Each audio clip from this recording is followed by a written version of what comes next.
Dumating siya!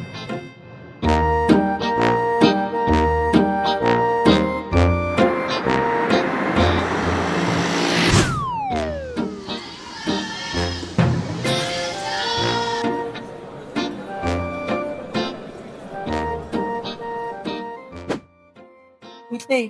Nakita mo ba yung silang sa group chat? Oo, te. Ang cute nga eh. Nag-heart react pa ako.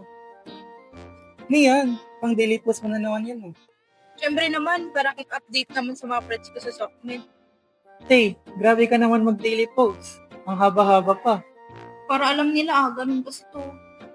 Tay, mas maganda kapag unti, mas organized, mas direct to the point.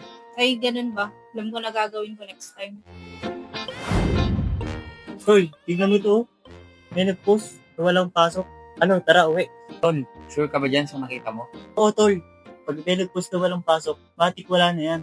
Teka, check muna natin. Malay mo, baka nanluloko, di ba? Sige nga, check nga natin. Ano ba yan? Ang dami nagpo-post na walang pasok. Hindi naman pala totoo. Di ba? Sabi sa'yo eh, huwag kang maniniwala agad dyan. O ano, tol? Magta-time na rin. Tara, uwi na. Sige, G.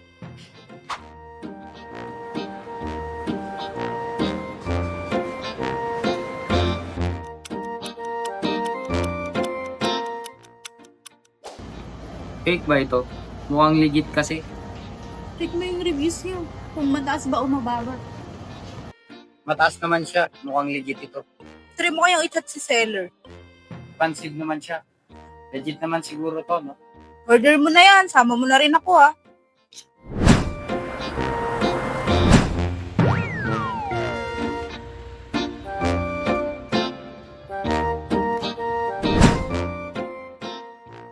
Research na naman. Palag natin to.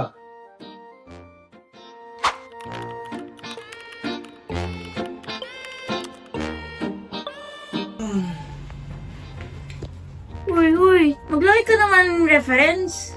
Reference? Ayan o. Reference. Marami na akong nalagay na reference. Sapat na siguro yun, no?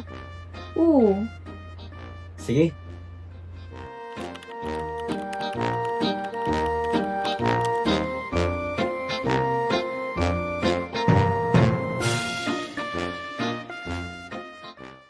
O ano, saan, sino, bakit, sa paanong paraan. Minsan, ang swerte mo nasa paligid lang. Ang buhay ay ganyan. Nasa palad mo ang pagbabago ng takbo.